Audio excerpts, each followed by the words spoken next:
Então, hoje vamos dar início a mais uma mesa de comunicação aqui da programação do Seminário de Letras e Artes, Música, Cena e Texto, Interfaces, Narrativas e Representações. Hoje, então, temos a Iris Gomes do Nascimento, apresentando a análise representativa da gênese heteronímica em O Marinheiro, de Fernando Pessoa.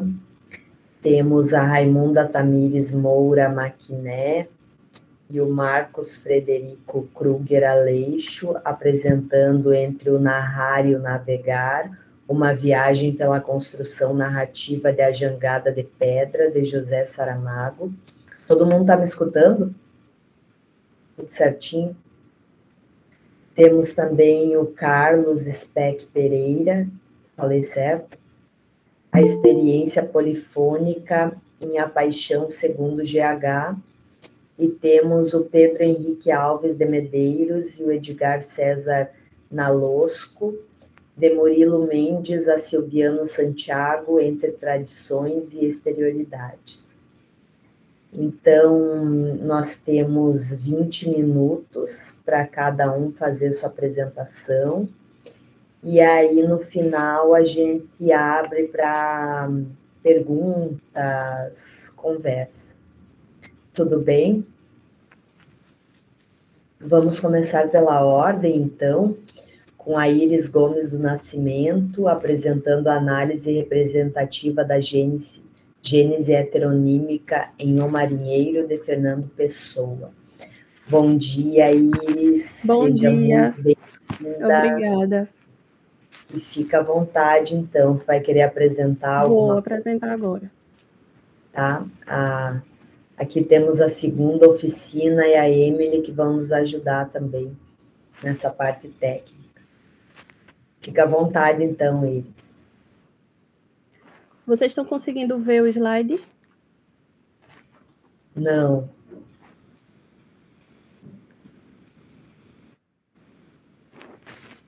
Colocou lá em apresentar? Coloquei. Não está aparecendo. Para mim, pelo menos, não. Pronto, agora? Agora sim. Pronto.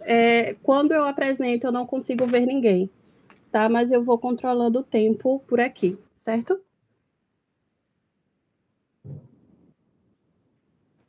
Pronto, então, bom dia. Meu nome é Iris Gomes. Vou apresentar sobre análise representativa da gênese heteronímica em O Marinheiro, de Fernando Pessoa. E aí, nosso principal objetivo é compreender como a heteronímia se revela no texto de O Marinheiro enquanto embrião. Por que embrião? Porque a gente acredita que esse processo seja o início desse processo heteronímico e a organização embrionária para o desenvolvimento da criação dos três principais poetas heterônimos, que é Alberto Caeiro, Ricardo Reis e Álvaro de Campos. E aí, a metodologia, nós temos um trabalho de natureza bibliográfico por meio das cartas de Fernando Pessoa e poemas dos heterônimos. A gente procura evidenciar as marcas que nos levam ao pensamento de que, de fato, o marinheiro ele seria o pensamento inicial de Fernando Pessoa sobre a criação dos seus heterônimos, e a gente utiliza como base teórica aí Márcio Moisés, Eduardo Lourenço e Cleonice Berardinelli. E nós temos a primeira ideia de processo heteronímico, que seria o desdobramento desse eu poético de Fernando Pessoa, que ele começa a criar os seus heterônimos a partir dele. E aí os heterônimos podem trazer essas ideologias de temas e outras ideias, né, do próprio Fernando Pessoa, ou pode assumir outros processos de temas, de ideias e de existências na sua composição poética. E aí, Márcio Moisés ele vem falando que essas características de multiplicação de personalidades é um fato raro, se não inédito na literatura portuguesa. E agora a gente não fala mais sobre criação dos heterônimos, a gente fala agora sobre a dispersão ou multiplicação desse eu. E para Eduardo Lourenço, a gente vai trazer a questão heteronímica como uma ficção que ultrapassa esses limites estéticos e existenciais da literatura, porque as três personalidades, Caeiro, Campos e Reis, eles são fundamentais um para a existência do outro. Então, como multiplicação, eles se dão origem através de Fernando Pessoa, e eles podem criar outras etapas, outros níveis também de processo poético, né? Que eles podem ser entendidos como seres separados, mas não seria possível a gente buscar essa compreensão do fenômeno se a gente não acreditar que eles sejam a soma de um todo. E aí, o marinheiro, a gente vai ter essa evidenciação das três veladoras, que são as três personagens principais, que a partir da sua conversação, a partir do diálogo entre elas três sobre o passado, sobre o futuro incerto, sobre uma pátria morta, a gente vê que os primeiros pontos temáticos, os primeiros temas que mais tarde a gente vai ver nos poemas dos três heterônimos acontece em O Marinheiro. E aí Massu Moisés ele vai dizer, ele já afirmava que a organização heteronímica de Fernando Pessoa, ele tem uma prévia, ele é organizado logicamente. Então, essa organização a gente compreende como marinheiro, que é essa organização lógica das ideias, ideologias, personalidades dessas personas, como uma composição poética em drama que acontece, que antecede, aliás, o nascimento desses heterônimos. E aí o drama em gente, como a gente coloca, como a gente aborda, a gente percebe que Alberto Caeiro, Álvaro de Campos e Ricardo Reis e outros, mas aqui a gente só vai estar limitando a esses três, que esses heterônimos, eles vão assumir uma personalidade muito humana. Então, a gente tem ideologias diferentes, a gente tem essa divergência de ideias entre os três, a gente tem a produção temática muito forte, diferente, ou podem se unir em alguns momentos. A gente tem também essa ideia de mundo e essa ideia de pátria muito bem estabelecidas. Né? E outras curiosidades que a gente sabe que Fernando Pessoa ele vem trazendo aí também essa composição astrológica, né? E o que dá mais humanidade a esses heterônimos. E aí Massu Moisés ele vai dizer aqui também que esse recurso se assemelha a um álibi. Por que um álibi? Porque Fernando Pessoa ele poderia justificar essa variante, essa variação, aliás, desses temas, ele pode trazer um disfarce, porque o escritor ele não consegue assumir uma grande gama de variações temáticas. Ele pode otimizar utilizando a questão heteronímica para disfarçar essas contradições. Porque se ele fosse colocar vários temas na sua personalidade poética, ele poderia ser taxado como Massu Moisés fala aqui como esquizofrênico ou contraditório. E aí, o drama em gente, como eu já falei, sobre essas questões, né, divergentes aí da criação heteronímica bem presente na produção mais humana dessas personas. E aí a gente vai ver que o marinheiro ele vai trazendo os principais temas, né, dos heterônimos. Ele vai trazer o sonho versus realidade, ele vai trazer o bem contra o mal, ele vai trazer essa ideia de pátria morta e um desejo de uma pátria renovada, que a gente vai ver também na produção poética desses heterônimos, e por isso que a gente fala da gênese heteronímica no drama em gente, porque assemelhando aí a humanidade e as questões das variâncias desses temas. E o marinheiro é a projeção sonhada e poética dos heterônimos, como Moisés ele vai falar que é a matriz heteronímica sonhando a mesma pátria do seu criador. E aí, como ele fala sobre a projeção sonhada dos poetas heterônimos, a gente vai perceber que ao longo da conversação, ao longo das lamúrias, vamos dizer assim, das nossas personagens principais, ele vai trazendo, através dessa conversação, a projeção e a organização e as principais características de criação desses heterônimos. E aí, como principal exemplo, a gente tem a comparação entre os poemas com trechos da obra. Hoje eu trouxe Solidão, de Alberto Caeiro, mas temos a comparação de outros poemas de Ricardo Reis e Álvaro de Campos também, mas para contextualizar aqui nossa comparação, para trazer e para mostrar que, de fato, tanto os trechos da primeira veladora vão trazer as características de Alberto Caeiro e as outras também vão trazer aspectos de outros poetas heterônimos que a gente pode fazer essa comparação. E aí, Solidão e esse trecho da primeira veladora, que eles vão trazer a mesma ideia sobre a relação de sonho versus realidade, esse fato dela buscar sempre uma alegria que ela não encontra, esse desejo de algo melhor e voltando ao seu passado também para entender quem é realmente. E aí, nas considerações finais, a gente vê que na comparação desses poemas com os heterônimos, dos heterônimos mais as três veladoras, que são as principais personagens de Um Marinheiro, a gente vê que a personalidade dramática de Fernando Pessoa está relacionada à sua grande capacidade de despersonalização. E a formação dos heterônimos se faz a partir da despersonalização do eu poético, que ele assume várias personalidades. A partir dele, ele gera outras personalidades. E é a fragmentação de um ser que reflete em outros seres. E essa fragmentação nos leva à ideia de completude que defende Lourenço e Berardinelli, porque eles vão dizer que essas fragmentações de Fernando Pessoa, juntos, eles formam um eu poético pleno, né, que a gente não pode separá-los e entendê-los como se fossem seres distintos, mas sim completos. E todos esses seres têm temáticas poéticas parecidas, mas expressam-nas de forma diferente.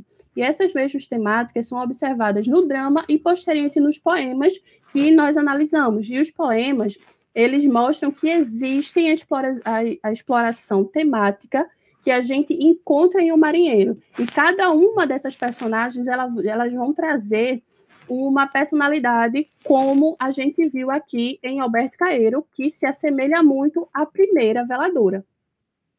E aí nós temos a fuga da realidade, o saudosismo patriótico também, que é muito forte, a busca de uma vida passada, as dualidades sobre vida ou morte, sonho e realidade. E esta análise comparativa nos mostra que, de fato, a obra de Fernando Pessoa ele vai antecipar os primeiros aspectos poéticos dos três principais heterônimos.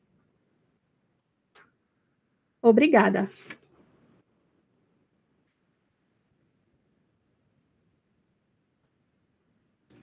Muitíssimo obrigada, Iris. Muito bem. Até sobrou tempo, né? Mas eu acho que a gente deixa para fazer todas as perguntas no final, ou vocês preferem abrir a cada apresentação? Tanto faz, pode ser agora. Pode ser, então? Pode. Então, vamos abrir agora para perguntas, dúvidas a respeito do trabalho da Iris. Queria parabenizar a Iris pelo trabalho. Obrigada.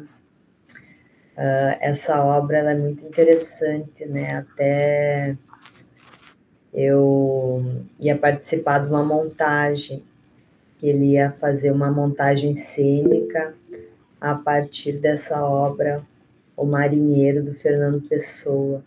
E o Fernando Pessoa tem uma pegada muito filosófica, né? Exatamente. Que eu acho bem interessante de ser abordada, né? E aí a forma como ele constrói as narrativas e trazendo bem questão da subjetividade e do lugar do imaterial, né? É um campo bem rico também para nós que somos das artes da cena, né? E que trabalhamos com essas obras. Muito legal o teu trabalho, parabéns. Obrigada. Então, agora, quem tiver alguma pergunta, alguma questão, algum complemento, pode ficar à vontade.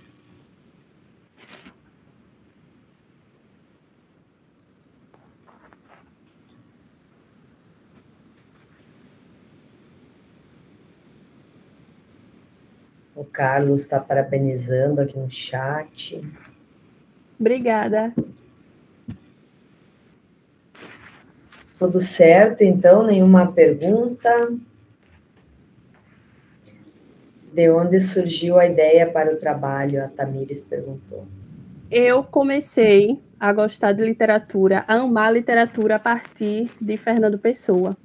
E aí, por uma ideia de um professor para montar um trabalho, ele sugeriu que a gente falasse sobre a questão heteronímica de Fernando Pessoa, mais de um viés dessa pré-organização. Tem muitos trabalhos que falam sobre a questão heteronímica, mas de uma prévia, eu acho que seria primordial e importante. Eu sempre quis trabalhar com Fernando Pessoa e fazer algo relacionado a Fernando Pessoa. Mas de primeira ia falar sobre outras coisas, outros temas, mas aí ele sugeriu que falássemos sobre a heteronímia em Fernando Pessoa e em Marinheiro. Maravilha.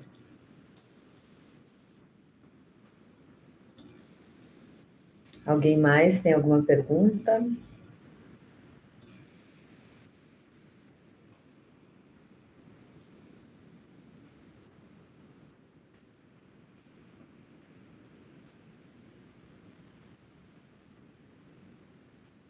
Tudo bem, então, vamos passar para outra apresentação.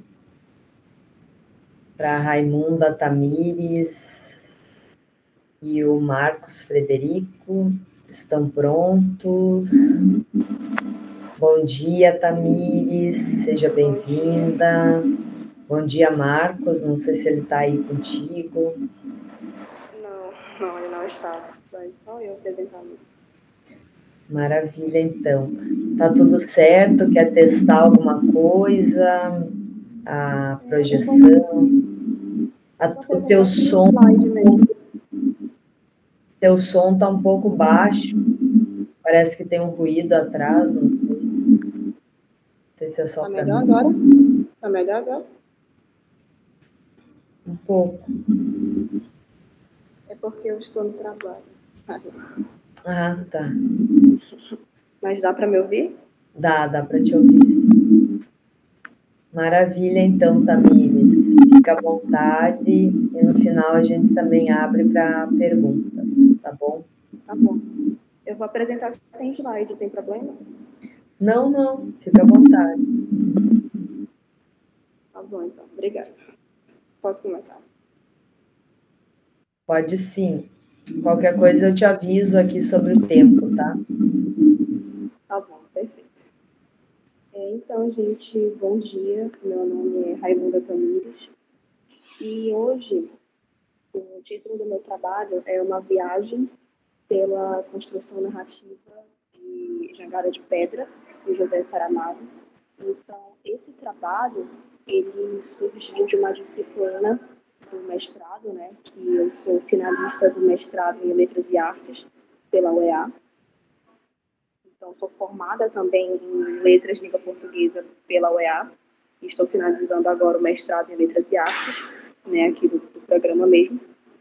E esse trabalho, ele surgiu de uma disciplina chamada Literatura Ibero-Americana, onde, para conclusão de curso, né, para conclusão da matéria, eu fiz esse artigo, né, com esse título, sobre a obra Jangada de Pedra.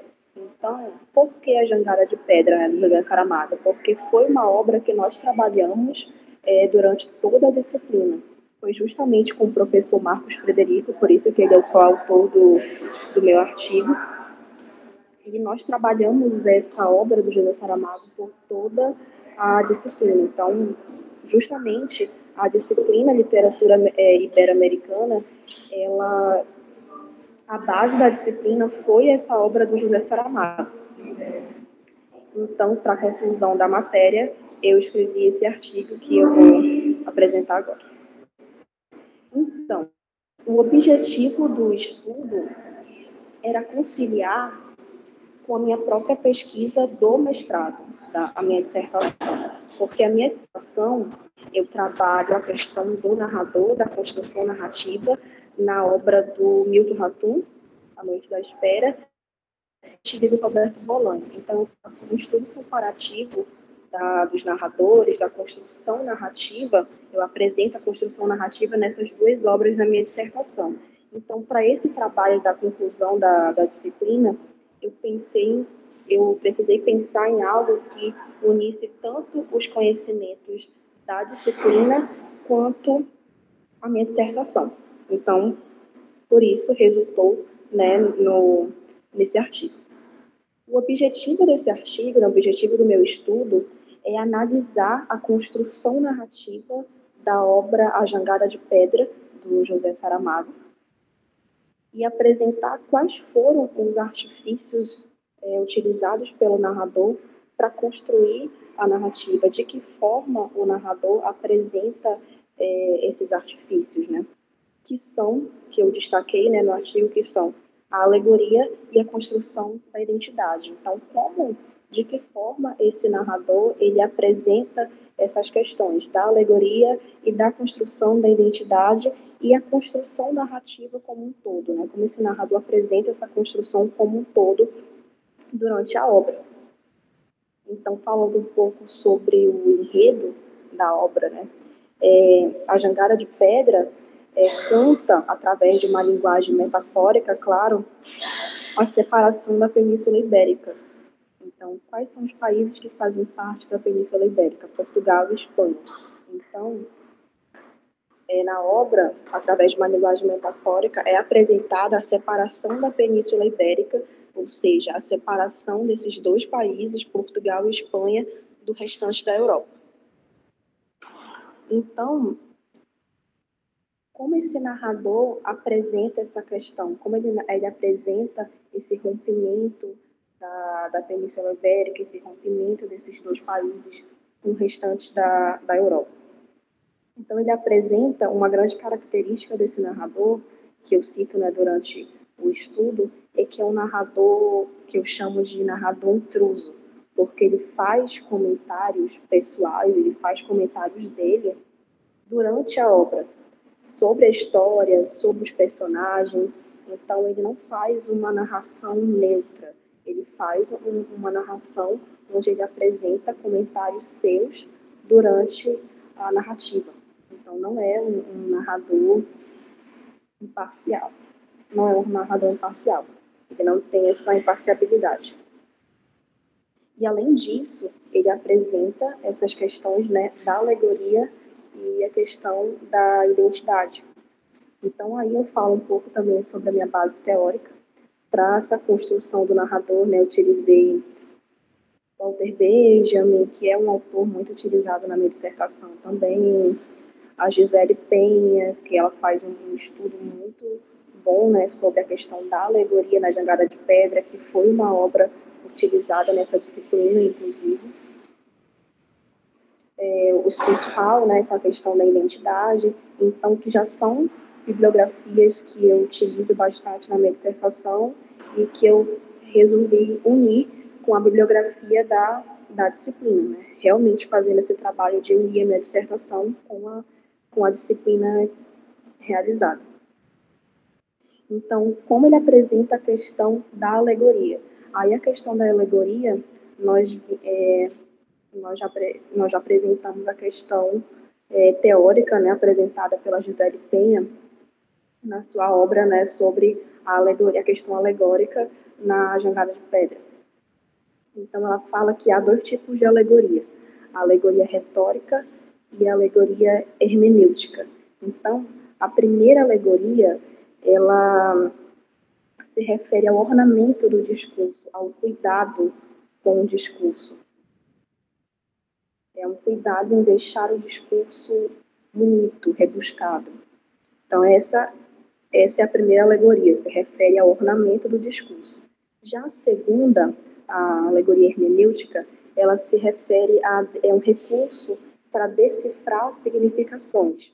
Por exemplo, na Jangada de Pedra, é claro que não houve, né, esse rompimento, né, de Portugal e Espanha do restante da Europa, mas na obra ele apresenta essa alegoria para construir a narrativa. Então, no caso, a Jangada de Pedra ela possui as duas alegorias, tanto a retórica, devido ao cuidado, ao ornamento com o discurso, e a alegoria hermenêutica, porque é um recurso que foi utilizado durante toda a obra para construir a narrativa, né? Porque a narrativa ela se constrói a partir dessa alegoria, que é a separação de Portugal e Espanha do restante da Europa. E isso leva a várias interpretações, né? Porque até hoje, né, Portugal, Espanha, principalmente Portugal, são países vistos pelo restante da Europa como países que não tem tanta visibilidade que outros países da Europa têm. Então, há esse certo preconceito por parte dos próprios europeus e por parte das próprias pessoas de fora também, né? Que veem esses dois países, Portugal e Espanha, de uma maneira diferente dos outros países europeus.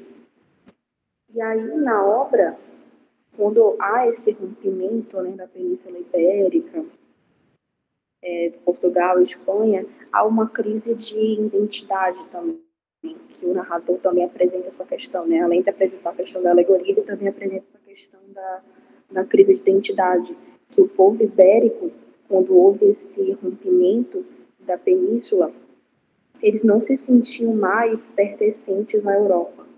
Então, eu acredito que é até uma metáfora, né, para como esse país realmente até hoje se vê, né?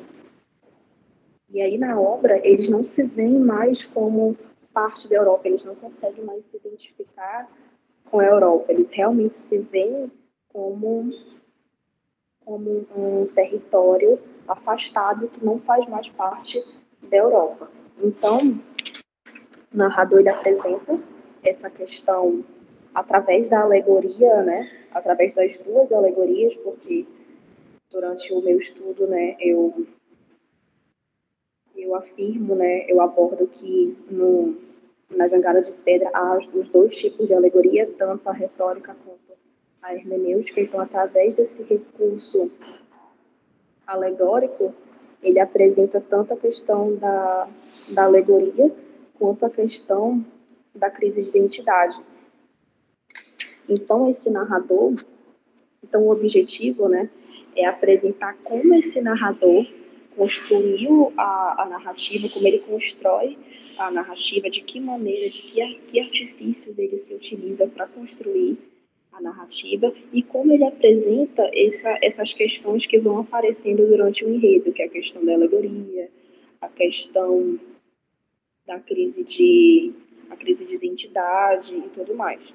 Então, inclusive, tem uma parte do artigo que eu falo que a narrativa ela é construída conforme realmente uma jangada mesmo, né? Uma espécie de barco. A narrativa ela não tem um ritmo rápido. Ela é uma narrativa lenta, os fatos vão acontecendo de maneira lenta, como se realmente fosse uma jangada, um barco se movendo. Então, quem é o responsável por mover essa narrativa, por mover esse barco, é justamente o narrador. Então, a narrativa ela vai sendo construída, ela vai sendo movimentada, essa jangada vai sendo movimentada através do narrador. Então, as peças elas vão se formando, vão se encaixando, e a narrativa vai sendo construída dentro desse viés.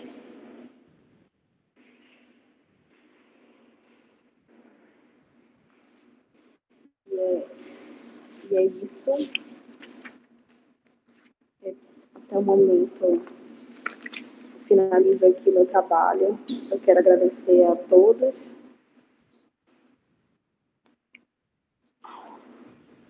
Quero agradecer a todos pela atenção. Muito obrigada, Raimunda Tamires. Parabéns pelo trabalho, parabéns pela pesquisa. Já está finalizando agora essa pesquisa aqui no PPGLA, né? Sim. Muito bom, parabéns. Então, agora vamos abrir para perguntas, questões. A Shirley está parabenizando pelo trabalho.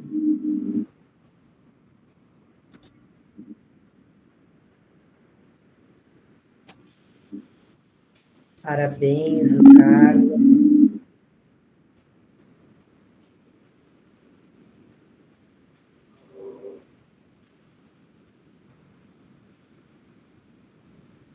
Alguém tem alguma questão do trabalho? Aí, todo mundo parabeniza.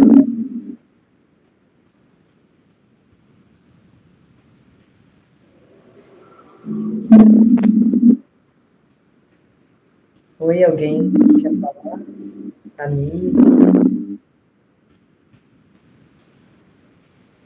Tamires, eu fiquei interessada se tu pudesse falar um pouquinho mais sobre a questão da alegoria dentro da obra do Milton. Eu acho que seria interessante. Então, na minha dissertação, né, como eu falei um pouquinho, o objetivo da minha dissertação, no caso, né, eu trabalho a obra do Milton Ratum, A Noite da Espera e Noturno do Chile, do Roberto Bolano. Então, na minha dissertação, eu faço mais um estudo acerca do narrador. Então, eu comparo esses dois narradores nas duas obras. Só que eu falo um pouco da alegoria quando eu falo da ditadura militar, por exemplo, porque as duas obras, o contexto histórico delas, né, uma coisa que tem em comum é a questão da ditadura. Então, em Noturno do Chile, o contexto histórico é a ditadura militar brasileira e Noturno do Chile é a ditadura militar chilena. Então, eu falo um pouco como esses dois narradores, eles apresentam tanto a questão social, a questão histórica e o contexto político da época. E aí a questão alegórica, ela entra mais numa abordagem mais geral que eu faço no capítulo 1, né, que eu falo sobre as ditaduras militares. Então, eu falo sobre essa questão um pouco da alegoria, mas dentro das ditaduras militares. Maravilha. Eu falo. Pode falar. Que travou um pouco aqui. Então, eu falo um pouco sobre a alegoria, mas no contexto literário. Porque no capítulo 1 eu faço uma abordagem mais teórica, mais histórica, né, mais geral, assim, digamos assim. Aí eu falo sobre a literatura nas ditaduras militares, no contexto militar brasileiro e no contexto militar chileno. Como foi essa produção literária nesses dois contextos históricos e políticos. Aí eu falo um pouco sobre a questão da alegoria, que foi um recurso muito utilizado na época da ditadura para construir as obras, porque não se podia falar da ditadura militar na época da ditadura militar. Então, os autores eles se utilizavam desse recurso alegórico, né, principalmente no Chile, que foi conhecida como a ditadura mais violenta, mais sangrenta da América Latina. Então, não se tinha essa liberdade de expressão, né? Então, o recurso alegórico ele era muito utilizado durante a época da ditadura. Então, eu falo um pouquinho disso no capítulo 1, né, que ele é mais abrangente teoricamente.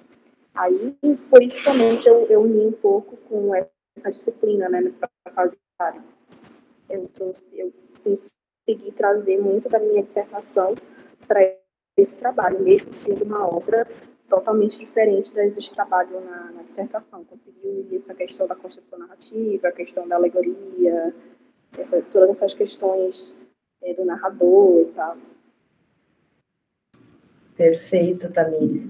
Tu utiliza o Bakhtin como referência para falar um pouco sobre o narrador ou utiliza outras referências sobre esse conceito do narrador? Eu não sou da área de literatura, né? Eu sou do teatro, então talvez não tenha um conhecimento tão amplo aí, né? Mas eu tenho como referência o Bakhtin para falar um pouco sobre o narrador. Sim. Para trabalhar o narrador, eu trabalho mais com o Walter Benjamin, com o Antônio Cândido, mas principalmente com o Walter Benjamin e o Adorno. Eu confundia Benjamin. O narrador é do Benjamin. O Bakhtin também tem, né? Eu pensei nele também, mas eu optei, junto com a minha orientadora, ficar mais com o Walter Benjamin, porque além do narrador, ele também tem essa abordagem histórica, filosófica, que faz parte da minha dissertação também. Eu confesso que eu não tenho tanta familiaridade com o Bakhtin, né? Então tem mais familiaridade com o Walter Benjamin, então eu optei por ele. Na verdade, Perfeito, Tamires. Eu me confundi aqui, eu estudo bastante o Bakhtin e o Benjamin, mas era o Benjamin mesmo que eu ia falar, o Walter Benjamin, que tem a questão do narrador bem forte. Trabalho com contação de histórias também, narrativas populares e tradicionais, e aí eu utilizo também o Walter Benjamin, mas confundi aqui na hora. Desculpa e muito obrigada. Se alguém mais tiver alguma questão, fica à vontade.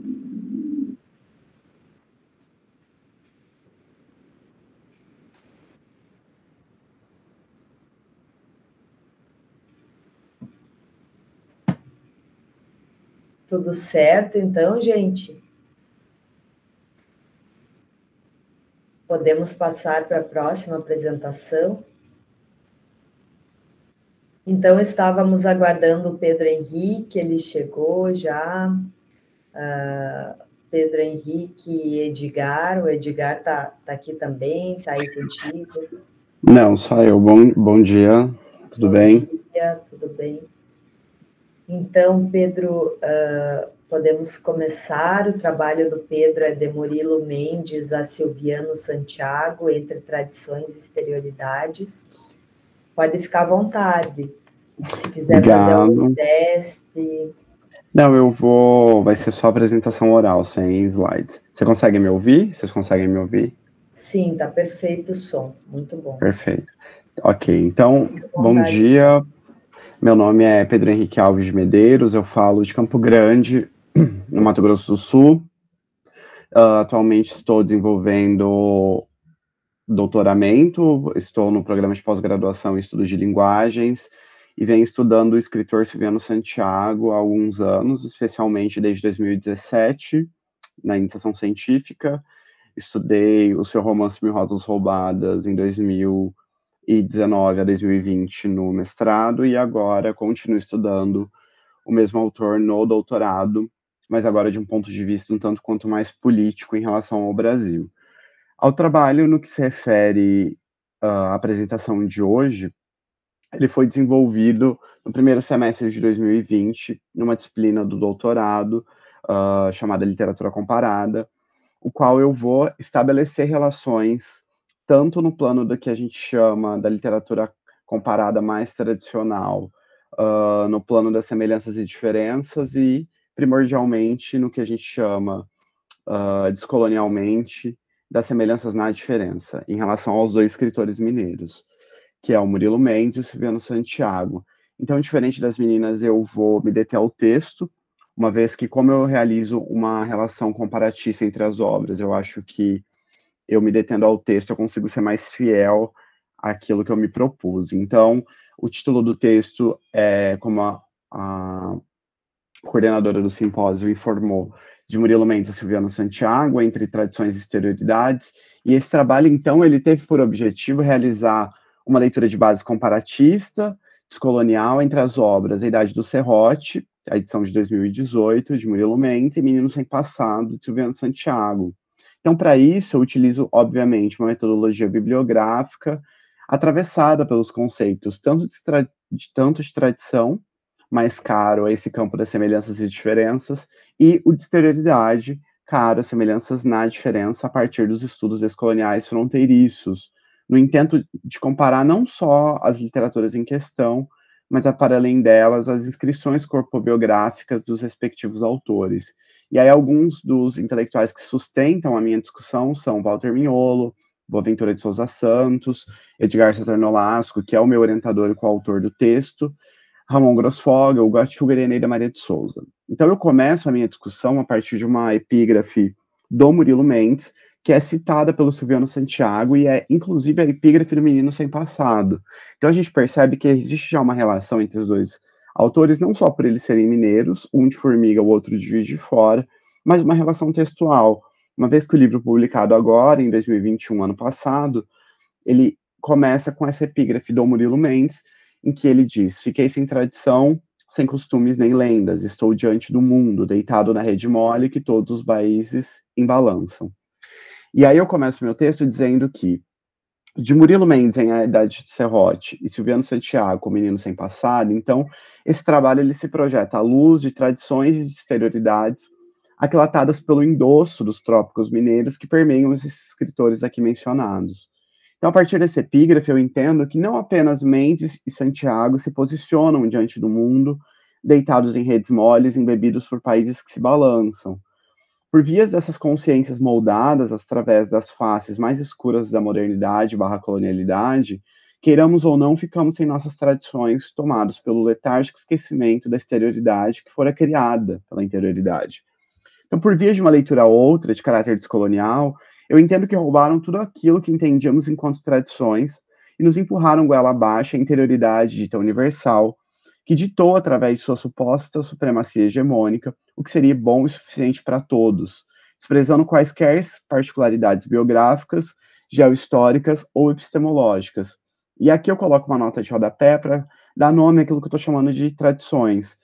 Quando eu vou dizer que tradições, então, é um termo que eu utilizo nesse trabalho para me deter às tradições mineiras de Murilo Mendes e de Silviano Santiago, relegadas à obscuridade da quase inexistência enquanto exterioridades, sendo essa formulação criada pela interioridade através dos agentes da modernidade / colonialidade para ressaltarem as assimetrias de poder entre o si mesmo e os outros das diferenças coloniais. Então é isso que eu estou chamando de tradição aqui. Então, nesse preciso sentido, eu pontuo que essas minhas teorizações elas se direcionam a uma espacialidade epistemológica a outra. Isso quer dizer que na esteira do indiano Homi Bhabha, que ela está situada no lugar extrínseco aos arquivos eurocêntricos e, como condição sine qua non, aportadas em um terceiro espaço de pensamento, a partir do qual se entende a liberdade descolonial do conhecimento, das histórias locais e das sensibilidades biográficas, abalizadas pelos desprendimentos dessas tradições hegemônicas. Então, contudo, diferente do que os templários da praxis moderna colonial podem supor a priori, desprender-se aqui não pressupõe excluir ou destruir, pelo contrário, enseja propor que ambas as tradições, ou não tradições, modernas ou não modernas, interioridades e exterioridades, possam coexistir de maneira equiparada e não hegemônica. A partir disso, busca-se reinserir o lugar epistemológico de direito das literaturas e dos saberes das exterioridades, rechaçados e destituídos de valores humanos e epistemológicos. Então, mais do que nunca, essa teorização se envolve de um extrapolamento dos domínios literários e textuais, se aportando em um lugar outro. No tocante a esse lugar outro, infere-se o espaço em que se roçam grafias de vida, aqui tomando o conceito do Silviano, tomado pelo campo biográfico, onde estão as memórias, as histórias e os registros invisibilizados pela condição de exterior, que lhes foram impostas por outrem, dito superior por si mesmo. Então, nessa seara, eu vou evocar excertos da obra A Idade do Serrote, Menino Sem Passado, no que concerne as sensibilidades biográficas e locais dos mineiros, Murilo Mendes e Silviano Santiago, escrevivendo à luz de suas exterioridades interioranas, Formiga e Juiz de Fora, respectivamente. Em especial, narrando seus contextos históricos e suas memórias de crianças, nascidas a partir da quase inexistência do interior de Minas Gerais, permeado por tradições familiares atravessadas pelas perdas de suas matriarcas. Então, no texto do Murilo Mendes, ele vai dizer o seguinte: meu pai, grande coração comunicante, servidor público, do próximo, escrivão do registro de títulos e hipotecas da cidade de Juiz de Fora. Minha mãe, afeiçoada ao canto e ao piano, morre de parto com 28 anos. Torna-se constelação. Minha segunda mãe, Maria José, grande dama da cozinha e salão, resume a ternura brasileira. Risquei do vocabulário a palavra madrasta. E aí eu trago abaixo a citação do Silviano Santiago, quando ele diz que, nos anos em que as tropas aliadas combatem as forças nazifascistas no mundo e os indignados cidadãos e cidadãs brasileiros sabotam a ditadura Vargas, moro na casa comandada por meu pai, ou pelo avô Amarante, no número 31 da Rua Barão de Piuí, em Formiga, na região oeste do estado de Minas Gerais. Devido a perturbações hipertensivas na gravidez, mamãe morre de parto no dia 6 de abril de 1938. Fim de citação. Então, eu continuo o texto dizendo que no bojo do Homi Bhabha, envolto por essas grafias de vida explicitadas nos fragmentos acima, especialmente por emergirem de localidades espaciais e epistemológicas das exterioridades encobertas pela colonialidade do poder, então eu levo ao cabo a premissa aquilatada pelo crítico indiano de que as nossas reflexões ou sensibilidades outras estão extrínsecas à linguagem da elite privilegiada social e culturalmente. Isso implica reafirmar que nossas narrativas não emergem de dentro dos arquivos eurocêntricos do Ocidente imperial e neocolonial, mesmo que dele não consigamos nos desvincular empiricamente por óbvio enraizamento do capitalismo que não fez outra coisa senão tornar as vidas, em específico, as nossas exterioridades, dispensáveis, isto é, corpos dóceis da diferença, segundo o próprio Bhabha. Então, ao tornar esses corpos das diferenças, em outras palavras, os outros, grafias de vidas como as mencionadas a partir de Mendes e de Santiago, mesmo que os mineiros estejam permeados por tradições teóricas diferentes, o primeiro pelo modernismo antropofágico, enquanto o segundo por um viés pós-moderno, quiçá pós-colonial, perdem seu contorno valorativo e poder de significação frente à suposta magnitude da modernidade ocidental colonial. Segundo Bhabha, extraviam-se as possibilidades de significação, de negação e de desejos históricos enquanto discursos também institucionais, como já postos pela hegemonia da interioridade. Então, com isso, ao invés de também produzirmos saberes, tornamos, então, aqui eu cito Bhabha, o bom objeto de conhecimento, o corpo dócil da diferença que reproduz uma relação de dominação, que é a condensação mais séria dos poderes institucionais. Fim de citação. Então, nesse ínterim, eu me assento no pensamento descolonial por me contrapor ao universalismo abstrato aquilatado nas semelhanças e diferenças valorativas. Pelo contrário, na esteira de miolo, eu me posiciono na direção da pluriversalidade, enquanto projeto universal, a fim de que abstrações monotópicas e universalistas se esboroem enquanto centro da discussão e, ao entrar em colapso, tragam à tona as diversalidades biográficas e as histórias locais. Assim, essa teorização fronteiriça, entremeada pelas mineiridades dos amigos literários aqui evocados, direciona-se à proposta de uma inscrição corpográfica e geoepistêmica política no ensejo de obliterar as invisibilidades biográficas dos sujeitos atravessados pelo mundo moderno, imperial e neocolonial. Esse, por sua vez, autoinscreve seus habitantes na matriz colonial de poder a fim de racializá-los, tal qual afirma Mignolo. Nos termos dessas literaturas nacionais aqui debatidas, eu vou citar novamente os meus mineiros. Primeiro, Murilo Mendes, quando ele diz que nasci oficialmente em Juiz de Fora. Quanto à data do mês e do ano, isso era competência do registro civil. Não me vi nascer. Não me recordo de nada que se passou naquele tempo. Na verdade, nascemos a posteriori. No mínimo uns 2 anos depois, mesmo porque antes era dilúvio. E aí eu trago uma do Silviano, quando ele diz que não há como pai viúvo saber por onde anda o filho ou a filha, quando se responsabiliza sozinho durante o longo e cansativo dia de trabalho no consultório dentário, por 5 deles e 2 delas. Mais tarde, depois de ter feito os 4 filhos do segundo casamento, não poderá saber por onde anda cada um dos 12. Soltos pela cidade, todos e um somos alguém e ninguém. Somos todos bichos do mato, para usar a antiga expressão familiar. Fim de citação. Então eu continuo o texto dizendo que, ressalvadas as diferenças temáticas entre a discussão engendrada e os fragmentos literários mencionados, eu entendo que tenhamos consciência descolonial ou não, somos todos bichos do mato nascidos a posteriori, sendo alguém e ninguém concomitantemente.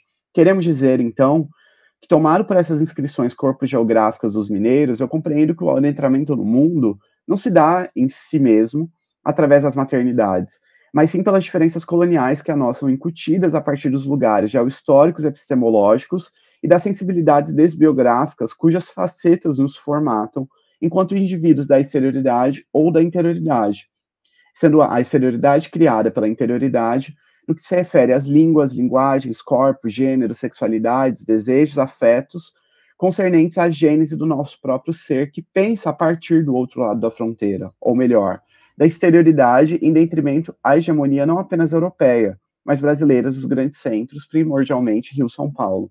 Então, por isso, atravessado pela condição de homem-fronteira ou de menino sem passado, à la Mendes e Santiago, na medida em que nossas histórias, narrativas, escrevências, perivivências, experiências, grafias de vidas e biografias foram usurpadas e invisibilizadas pela magnitude moderna colonial de um projeto hegemônico que se pretende universal em âmbito global e nacional, eu enlaço-me, portanto, como condição sine qua non de uma proposição fronteiriça da gramática da descolonialidade de Mignolo, bem como do terceiro espaço de Baba. Dessa feita, a gramática da descolonialidade vem à tona para me lembrar a opção de que nos desprendermos e, por extensão, desobedecermos às amarras hegemônicas que colonizaram nossos seres, corpos, sensibilidades, saberes, políticas e economias. Sua prática, para além da teoria que a sustenta, implica a tomada de consciência que nós, falantes de línguas subjugadas e pertencentes a sensibilidades racializadas, temos em relação à nossa subhumanidade construída a partir dos efeitos da colonialidade em nós e, por extensão, em nossas práticas críticas, artísticas, literárias, etc. Isso se perpetua nos trópicos desde os primórdios dos processos coloniais, afiançados pelos controles autoritários das culturas, políticas e economias. A exemplo, o genocídio indígena realizado pelos portugueses, a partir do qual o movimento antropofágico, replicado por Murilo Mendes, buscou suas referências para tentar se desvincular do colonialismo em território brasileiro, mesmo que se valendo da interioridade hegemônica para tentar reforçar sua condição de brasilidade. Dito isso, no plano das reflexões de Mignolo, asseveramos a necessidade de cada vez mais nos desprendermos das tradições sociais, culturais, políticas, epistêmicas, artísticas, literárias, etc., buscando aprender a desaprender para reaprender, de maneira outra, as vinculações de racionalidade e modernidade à colonialidade. Desse modo, pautado por uma opção descolonial de cunho epistêmico, enseja o desvinculamento dos conceitos ocidentais, que em grande parte só fizeram acumular conhecimento e desperdiçar experiência sobre a maneira desses sujeitos da exterioridade. Então, a diferença desse fundamentalismo moderno e colonial, e aqui à luz de Ramon Grossfogel, pelo crivo desse pensamento fronteiriço, eu chancelo não a inversão de um universalismo monotópico, hegemônico, abstrato por outro, mas sim a compreensão de que a diversalidade do mundo não existe a partir de apenas uma tradição considerada relevante e única para todos. Por aí, pelos arrabaldes do mundo e pelas pluriversais formas de brasilidades, fronteiridades e mineiridades, existem múltiplas maneiras de ser, sentir e saber, desconsiderados pela modernidade ocidental, não apenas em âmbito global, como também nos demasiados locais brasileiros. Assim, por mais que Mendes e Santiago se aquilatem epistêmios aportadas em menor ou em maior grau na modernidade, seja modernismo, pós-modernidade, pós-colonialidade, as memórias descortinadas por A Idade do Serrote, Menino Sem Passado, não são relevantes não necessariamente pelo bojo das semelhanças e diferenças, mas sobremaneira no ensejo de uma proposta semelhante na diferença. Isso implica dizer que, ao tomar suas literaturas enquanto produtoras também de conhecimento teórico, eu deslindo possibilidades outras de nos pensar enquanto indivíduos cujas consciências foram formatadas pela tradição moderna colonial, ainda que sobre ela algum de nós não nos debrucemos sob o viés da fronteira descolonial. Em linhas gerais, compreendo que mesmo as memórias dos mineiros residindo em lugares epistêmicos diferentes, dadas suas nuances críticas, mesmo assim, a discussão é produtiva na medida em que me possibilita pensar um terceiro espaço, afora já explicitados em suas respectivas literaturas. Nas palavras de Grossfogel, e eu cito, continuamos a viver num mundo colonial e temos de nos libertar de formas estreitas de pensar as relações coloniais, de modo a concretizar esse sonho incompleto do século XX, que é a descolonização. Enfim, eu continuo a minha discussão trazendo a Leila Perrone para pensar o conceito de tradição a partir do Jorge Luiz Borges. Continuo as minhas relações comparatistas, mas por mais tempo eu vou me encaminhar para o final. E aí o texto completo, no caso de aceito para publicação, vocês podem conferir a posteriori. Mas eu vou me encaminhando para o final, dizendo que na esteira de Edgar César Nolasco, que é o que é orientador, pesquisador sul-fronteiriço, versado e debruçado sobre o pensamento fronteiriço descolonial, eu vou citar dizendo que assegurar que outras formas de paisagens, e aqui eu me menciono também, memórias e biografias, possam sair do seu mundo oprimido e sombrio e se apresentem em alto relevo na cultura, Então, nesse intento, faz-se necessário tornar dito que as zonas epistemológicas fronteiriças, mesmo que invisibilizadas por outrem, em virtude da manutenção do poder hegemônico, não se configuram como não lugares. Pelo reverso, seus contornos não definidos inscrevem a possibilidade de pensarmos em um lugar ou outro, apontando para a pluriversalidade de suas especificidades biográficas e locais. Segundo Nolasco, corpos, textos, histórias locais singulares, memórias de seus habitantes, tradições, perdas, ganhos, traços de vida e de morte. Portanto, encaminhando para o final, eu me projeto na contracorrente dos templários da razão moderna e colonial universal abstrata, ao explícita ou implicitamente defenderem uma espécie de balbucio teórico, o qual o Atchugar vai falar sobre, seja ele artístico literário, direcionado aos que sobrevivem e escrevivem à luz da escuridão da exterioridade. Para esses, tomados pela reflexão de Atchugar, parece que há apenas uma via para os trabalhos teóricos. Do contrário, todo o suposto resto é interpretado como não sistemático ou não metódico, assegurando que há apenas um modus operandi de engendrar pensamento crítico situado em espaços institucionais também hegemônicos e excludentes. Entretanto, a maneira que Nolasco propõe, a nós fronteiriços, ainda que alguns não aportados em matizes coloniais, como Silviano Santiago e Murilo Mendes, resta a possibilidade de nos aproximarmos cada vez mais dos nossos balbucios de vida, cujo paradigma central não é outro senão as nossas verdades essenciais e biográficas que nos levam à possibilidade de reapropriação da nossa própria exterioridade enquanto espaço teórico de pensar a partir de nós mesmos. Para que assim, em posse das nossas próprias tradições, aquilatadas em nossas próprias grafias de vida, histórias locais e sensibilidades, possamos então angariar as pluridiversalidades de mundos que coexistem ao mesmo tempo nas histórias das humanidades. E é assim que eu finalizo a minha fala. Muito obrigado.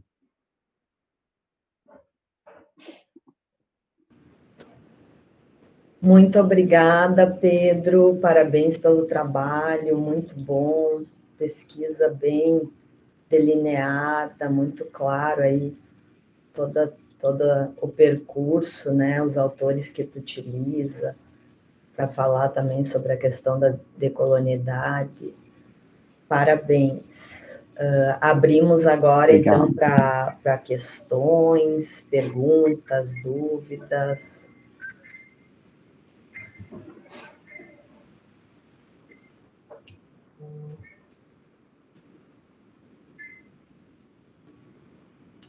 Alguém tem alguma questão, alguma pergunta?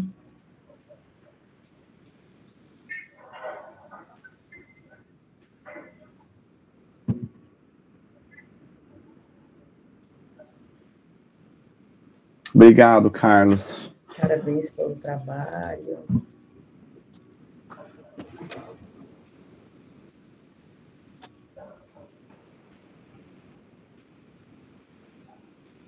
Tudo certo? Nenhuma questão? Aqui para o Pedro. Só parabenizações. Então, podemos passar agora para o Carlos. Carlos Speck está aí, está tudo bem, está tudo certo. O Carlos vai falar sobre a experiência polifônica em A Paixão Segundo GH. Vai fazer algum slide, Carlos. Vai ser só apresentação oral. Se quiser fazer algum teste, fica à vontade. Teu microfone está desligado, Carlos. Não está dando para te ouvir.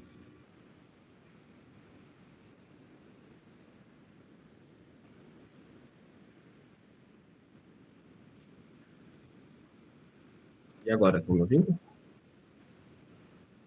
Sim, agora sim. Tudo certinho. Que bom. Então eu vou ler aqui, é um trabalho, não tem slides, tá?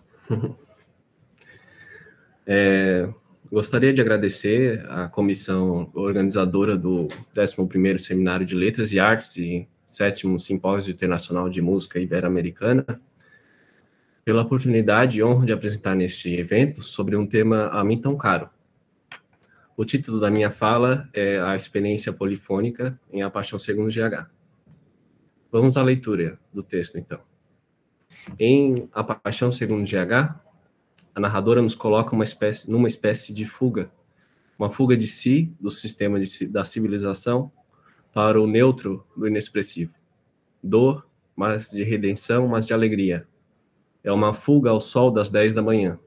Mas não só, é uma fuga também, como a de Bach, que dá entrada tanto à bipartição quanto à imitação em diversos níveis, mas na narrativa, na construção dos capítulos, na elaboração das frases, no reconhecimento do eu na experiência transformadora, na resolução de tensionamentos tanto da linguagem quanto da experiência interior, que na verdade não possuem fronteiras entre si. Entre aspas agora. É que o mundo todo vivo tem a força de um inferno. Fim de citação. É o final do primeiro capítulo. Assim como numa fuga de Bach, em que o tema é retomado pela segunda voz, justo no final de sua primeira apresentação, o próximo capítulo, da Paixão, será iniciado com a última frase. É que no mundo todo vivo tem a força de um inferno. Todos os capítulos seguem esta lógica, estendendo a frase ampla, todo o discurso, todo o livro, numa tensão que não diminui, nem aumenta, mas que desdobra a reflexão a múltiplas direções. Este procedimento particular da Paixão não é o único, da Paixão segundo GH, o livro, não é o único vetor de bipartição da narrativa. A enunciação do duplo, que se desenvolve a partir de exposições, no sentido musical, pode ser lido na dicção poética da narração. Por dicção, recupera aquele sentido que se comunica diretamente com o uso da respiração, mais precisamente com o impulso comunicativo, a meditação errante. Agora, entre aspas, a tentação do prazer. A tentação é comer direto da fonte. A tentação é comer direto na lei. E o castigo é não querer mais parar de comer e comer-se a si próprio, que sua matéria igualmente comível. Fim de citação. Os vocábulos se repetem numa espécie de variação sobre o mesmo tema. A enunciação paratática, e não a formulação frasal através de subordinações, própria da linguagem da poesia, favorece a reincidência da imagem diferida por novos jogos de relações meditativas. Outra citação. Eu estava em pleno seio de uma indiferença que é quieta e alerta. E no seio de um indiferente amor, de um indiferente sono acordado, de uma dor indiferente. De um Deus que, se eu amava, não compreendia o que ele queria de mim. Sei, ele queria que eu fosse o seu igual, e que a ele me igualasse, por um amor de que eu não era capaz. Fim de citação. A repetição da palavra indiferente imprime na enunciação uma justaposição inquietante, nada indiferente, ao lado de vocábulos que carregam significação de verdadeira intensidade, amor, dor, balizados pelo sono, que os medeia. A variação do significante é dada na própria narração, portanto.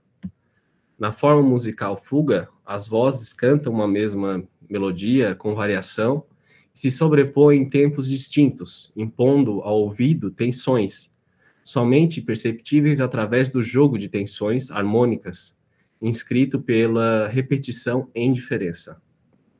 Além de uma mesma frase musical ser repetida em sobreposições, essa repetição clariciana, agora clariciana, também ocorre inversamente, no sentido musical, ou seja, algumas notas podem ser invertidas conforme as possibilidades tonais do acorde a qual elas pertencem, compondo diferenças na percepção de uma mesma frase melódica bipartida. No diálogo harmônico que se instaura, as vozes formam camadas de percepção, caminhos de escuta. Esses caminhos são cambiantes, ou seja, tendem à resolução por meio da própria troca subjetiva. Próximo ao início de um dos capítulos, GH diz, entre aspas, e eu procurava a danação como uma alegria. Eu procurava o mais orgíaco de mim mesma. Eu nunca mais repousaria. Eu havia roubado o cavalo de caçada de um rei da alegria. Eu era agora pior do que eu mesma. Nunca mais repousarei. Roubei o cavalo de caçada do rei do Sabá. Fim de citação. Todas as frases, com exceção da última do fragmento, nunca mais repousarei, roubei o cavalo de caçada do rei do Sabá, são iniciadas pela explicitação da primeira pessoa, do caso reto, eu, unido a um signo de procura, ou de movimento, procurar, nunca mais repousaria, e de descontrole, o mais orgíaco, nunca mais, rei da alegria. Percebe-se linguisticamente o movimento extrínseco da narração, buscar, procurar em coisas que fogem ao lugar em que enuncia a protagonista, mas que são experienciadas ali mesmo. Em A Paixão segundo GH, podemos visualizar essa polaridade. De costas para a janela, às vezes a protagonista leva a si mesma para além do horizonte geográfico da cidade. Na sua experiência interior, reflete sobre a cidade. Além disso, o sol das 10 da manhã incide sobre suas costas constantemente. O contraste é enorme se considerarmos o outro lado, o lado de dentro do quarto, inabitado, de dentro do guarda-roupa, asfixiante, de dentro da barata, imemorial. Em seguida, os signos se rearranjam para projetar o futuro e continuar o andamento da narração. Agora, não mais o eu está no desejo de controle, mas na via contrária, com uma frase musical que outrora subia a pauta melódica e agora desce tensionalmente. Rouba, rouba de mim o ginete, porque de roubo em roubo até a madrugada eu já roubei. E dela fiz um pressentimento. Rouba depressa o ginete enquanto é tempo. Em citação. Novamente, a repetição dos vocábulos são expressos como marca de ênfase ou de hesitação, sendo retomados por um mesmo tema que é corporificado mais de uma vez. No final do capítulo, tal como uma fuga baquiana que do desenvolvimento musical passa para o momento de resolução do jogo de tensão, a recapitulação, os signos que haviam sido evocados no início do capítulo com a imagem de um tormentoso movimento extrínseco, eu procurava, roubei o cavalo de caçada do rei do Sabá, passam para uma espécie de reconhecimento. Eis a frase que o finaliza. Eu estava comendo a mim mesma, que também sou matéria viva do Sabá. Contudo, lembremos que a frase que finaliza o capítulo não termina o frêmito incontornável da experiência. Ela é repetida novamente como a primeira frase do próximo. Eu estava comendo a mim mesma, que também sou matéria viva do Sabá. A saída pela tangente é tida por insuperável na experiência interior. Bataille aponta justamente que só temos satisfação vaidosa em projeto. A satisfação escapa assim que a realizamos, logo depois ao plano do projeto. Caímos dessa maneira na fuga, como um bicho numa armadilha sem fim. Um dia qualquer, morremos idiotas. Fim de citação. A experiência em Bataille não é passível de apaziguamento, é a própria inquietação do limite, o arrebatamento do ser pelo completamente estranho e sem contorno, ao qual adentra o corpo que experiencia. O ato de GH de ir até a barata, desde diante do toque com as mãos ou lábios, comunica-se com uma espécie de angústia e desprendimento. Citação de Bataille. A experiência é a colocação em questão, a prova, na febre e na angústia daquilo que um homem sabe de fato de ser, do fato de ser. Enfim, uma dissolução de um aparato social, do desejo de extravasar a trama de discurso que controla o ser e o condiciona, se realiza. É também uma dissolução provada através de vários sentidos, ou seja, do uso em demasia do corpo, não só do intelecto. Visão, exterior e interior, intelectual e primitiva, mas também, e talvez sobretudo, paladar. O gosto neutro do nada e a escuta de si, escuta como se deve, a si, e da reverberação bipartida das vozes que se sobrepõem. Mas não por inteiro, não há resolução. Provar a barata, qual GH, é depois entender que não era preciso fazê-lo. Também em Bataille é impossível demorar o extremo. No máximo chega-se ao contorno. Citação. Se atinjo, por um instante, o extremo do possível, pouco depois terei fugido, estarei alhures. Enfim. Como no exemplo exposto anteriormente da frase da narrativa que se rearranja, a arquitetura do texto foge com o arsenal de que dispõe, ou seja, o desejo de limite, que sempre existirá entre a linguagem e a experiência. O embate do ser com o fascismo da linguagem, que obriga a dizer através das palavras e não de outros meios, como diz Barthes. Na experiência em que a música não propõe, na medida em que a música não propõe nada a dizer, apenas mostra-se o que é, sem significação, as aproximações entre o texto clariciano e o tecido musical é um diálogo entre o vazio de significação e o vazio humildemente aceito, buscado, mas nunca encontrado por GH. O eu narrativo de A Paixão, em muitas passagens, se divide em dois, uma autorreflexão clariciana por excelência. Citação. Aconteceu-me alguma coisa que eu, pelo fato de não saber como viver, vivi uma outra? Aqui um jogo alegre de linguagem multiplica o eu receptor. Aconteceu-me. Em duas possibilidades de retorno. Cito também no momento único do avançar para a barata. Entre aspas. Levantei-me e avancei de um passo, com a determinação não de uma suicida, mas de uma assassina de mim mesma. Novamente, fim de citação, né? Novamente a clivagem do eu, na linguagem, sobre outro, também na linguagem, mas carregado de civilização, que carrega o peso do mundo, que, nas palavras de Drummond, não pesa mais do que a mão de uma criança. Daniel Barenboim, pianista, numa entrevista mais ou menos recente, diz que há dois modos de ouvir música: ouvir para esquecer e ouvir para crescimento, fascinação, interiorização, e tenta responder a pergunta: o que fazer para chegar nesse segundo tipo de escuta? A resposta, além de se referir à necessidade de concentração, fala da necessidade de pegar com a mão a primeira nota da música e voar até a última. Aqui o uso do pegar com a mão é metafórico, como é metafórico, porque no narrado, o pedido de GH. E sempre diz, dá-me tua mão, reiterado ao longo de todo o livro. Dar a mão a alguém foi sempre o que esperei da alegria, é a citação. Finjo que alguém está me dando a mão, e então vou. Vou para a enorme ausência de forma que é o sono. Outra. Dá-me tua mão para não me abandonar. Enfim. Belamente, depois de ter comido a barata e ter descoberto que não era preciso ter comida barata, a narradora diz: e agora não estou tomando tua mão para mim. Sou eu quem está te dando a mão. Agora preciso da tua mão, não para que eu não tenha medo, mas para que tu não tenhas medo. Mas chegará um instante em que me darás a mão, não mais por solidão, mas como eu agora, por amor. Terminei.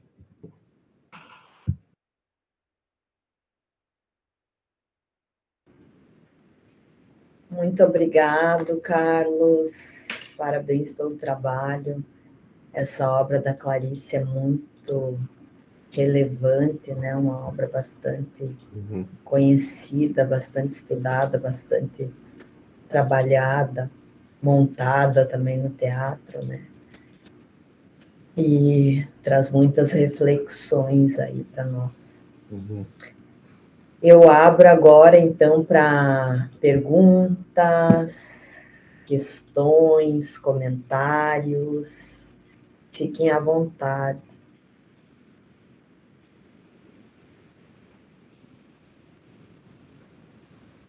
Alguém tem alguma pergunta?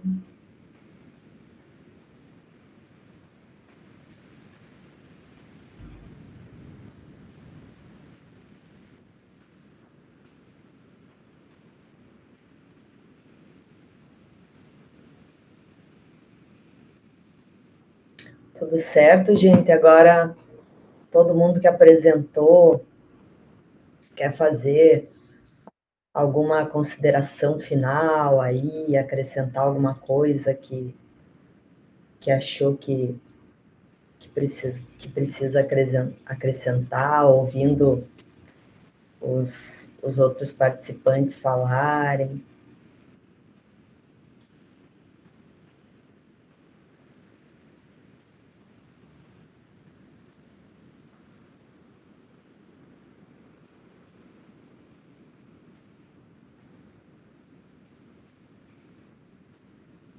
Eu acho que ficou bem amarrado, né, esse grupo de hoje, e todo mundo conseguiu apresentar de forma sucinta seus trabalhos.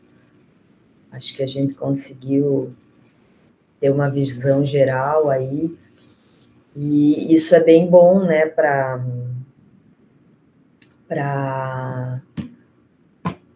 vocês se organizarem também dentro das pesquisas, né, de mestrado, de doutorado, conseguir trazer essas sínteses, né, das pesquisas de vocês, das interfaces das pesquisas.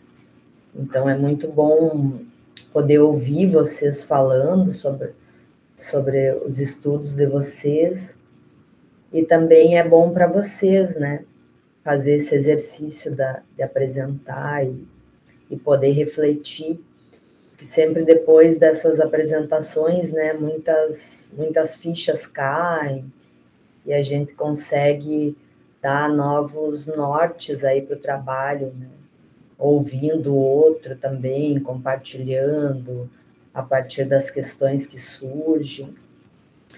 Então, acho que foi muito proveitoso aí para todas e todos. E aqui no chat, a Emily já colocou a lista de frequência, né, para vocês assinarem. E é isso. Algum comentário? Alguém quer acrescentar mais alguma coisa?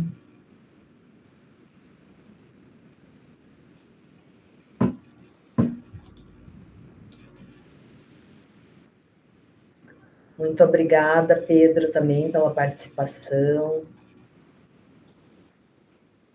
Muito obrigada a todos, Iris, Tamires, Carlos, Pedro, que apresentaram seus trabalhos. Então, Carlos, quer falar? Tenham um ótimo dia, um ótimo final de semana, e continuem seguindo a nossa programação aí, que tem mais coisas aí à tarde, tá bom? Abraço, então, para todos. Tchau, tchau. Tchau, pessoal. Tchau.